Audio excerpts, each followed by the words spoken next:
Bonjour et bienvenue dans une nouvelle vidéo. Aujourd'hui, je voulais vous faire un focus sur ma plantagère où je dispose toutes mes bébés plantes. Qu'elles soient encore en eau ou en pot, je vais vous faire un petit résumé de toutes les plantes qui sont regroupées en fait pour pouvoir être soignées le mieux possible parce que du coup, je peux garder un œil facilement dessus. Alors, dans mes stations à bouture, juste ici, nous avons un petit pothos que j'ai bouturé à la dernière vidéo, que j'ai voulu faire ramifier en fait. Donc du coup, là, j'ai une bouture et d'ailleurs une nouvelle tige qui est juste ici.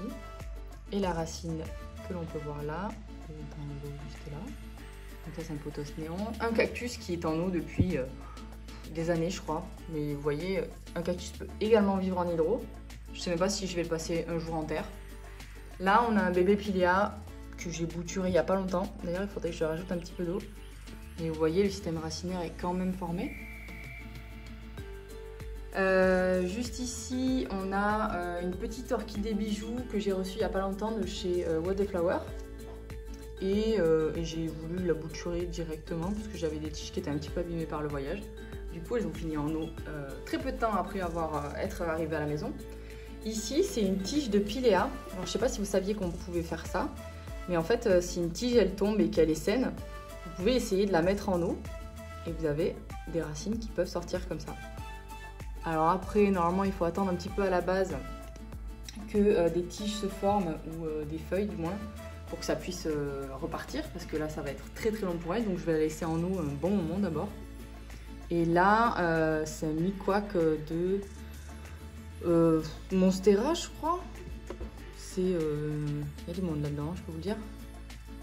Et il y a des racines d'ailleurs qui commencent à apparaître. Je sais même pas comment je vais pouvoir les remettre en terre après, mais c'est un autre sujet. Donc du coup, ça c'est pour les plantes en eau. J'ai celle-ci du coup en eau. J'en ai d'autres un petit peu partout dans l'appart que je vous montrerai juste après. Mais d'abord, on peut voir qu'il y a les bégonias qui sont juste ici, qui prennent une place monstre. C'est des boutures de bégonias que du coup j'ai passé en terre il y a très peu de temps. Et j'ai loupé des arrosages de temps à autre. Comme on peut le voir, il y a toujours la première feuille ici de bouturage qui jaunit et qui va probablement tomber. Mais vous voyez juste ici, hop, il y a une nouvelle feuille qui sort. Ici une petite et là de toute façon, hop, ça sort. Donc pour celui-ci, je ne m'inquiète pas du tout. Il faut juste que je surveille l'arrosage, qu'il soit assez régulier pour que la bouture continue de se développer en terre. Parce que du coup, même si le système racinaire il est créé, le fait de passer une bouture de l'eau à la terre, ça demande un entretien vachement plus important au niveau de l'arrosage parce que du coup, la plante est totalement perturbée et elle peut perdre quasiment 50% de ses racines juste après l'avoir mise en terre. Du coup, il faut vraiment la checker et la surveiller au maximum. Du coup ici une autre bouture encore de Begonia maculata qui prend bien, vous voyez, hop, petite feuille ici et petite tige qui sort ici, mais elle a soif, ça se voit, il va pas falloir que je l'oublie. Et voilà, juste ici c'était un Micans mais il date de longtemps, il est toujours dans un tout petit pot comme ça, mais je le surveille et il pousse tranquillement. Je pense que d'ailleurs je vais pas tarder à lui couper la tête pour pouvoir faire des boutures. Vous voyez, il est tout petit. C'était une bouture que j'ai trouvée quelque part, il me semble, d'une plante abîmée. Et en fait, il est assez long. Mais il a que 2 tiges. Et je pense que vous commencez à connaître ma passion du pinçage des plantes et de la ramification. Donc, je pense que je vais pas tarder à le couper. Du coup, on va passer à l'étage supérieur. Alors ici, c'est un peu le micouac. Il y a un peu de tout. J'ai un Amazonica alocasia ici qui est en PLS, qui d'ailleurs non, ne subit pas d'attaque d'acariens, ne vous en faites pas, mais j'ai déplacé là il n'y a pas longtemps et on sait très bien que les alocasias ils n'aiment pas trop être déplacés. Hop, je vais juste le bouger, sinon on ne pourra pas voir les copines. Ici on a une sténante que j'ai achetée toute petite et qui continue sa vie, qui sèche un petit peu. Il me semble que je l'ai sauvée à un moment parce que je l'avais trop arrosée. Elle aussi, on va la déplacer, sinon on ne pourra pas voir les copines. Donc c'est vraiment en fait mon étagère où j'ai les plantes en surveillance, entre guillemets. C'est-à-dire qu'il faut vraiment que je fasse attention à la lumière, à l'arrosage et à la pousse pour pouvoir si, par exemple, s'il y a des plantes qui ont été malades, ben, je les mets là pour pouvoir checker qu'il n'y a toujours pas de petites plantes qui sont malades à nouveau pour pouvoir les sauver au bon moment. Alors ici, du coup, on a... comment ça s'appelle déjà? Tétrasperma. Voilà, un tétrasperma. D'ailleurs, ça c'est la bouture de la maman qui est ici et qui fait comme ça, comme ça, comme ça, et qui pousse encore ici. Salut. Et qui pousse encore ici. Vous voyez, on a une petite dernière feuille qui sort ici. Je pense que je vais encore devoir lui couper la tête parce que il part en vrille complètement. Puis en plus, il y a une courbure si bizarre. Je vais essayer de vous la montrer avec personne à côté. On voit, c'est le zub ici. Ça se voit que je les plante, je les mets un peu n'importe comment. Donc voilà, ça c'est la courbure. Du coup, il fait ça. Hop, et il finit là. On ne sait pas pourquoi. Et je l'avais coupé ici. On voit clairement là la coupure ici. Et le truc, il a fait un aller-retour.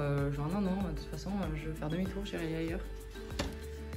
Donc voilà, je pense que je vais probablement, avec ce confinement-là, sûrement couper ici ou ici. Comme ça, il ramifiera encore.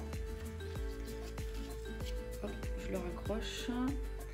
Alors ici, on a une Monstera Monkey qui est une bouture à la base et qui continue de pousser très bien d'ailleurs.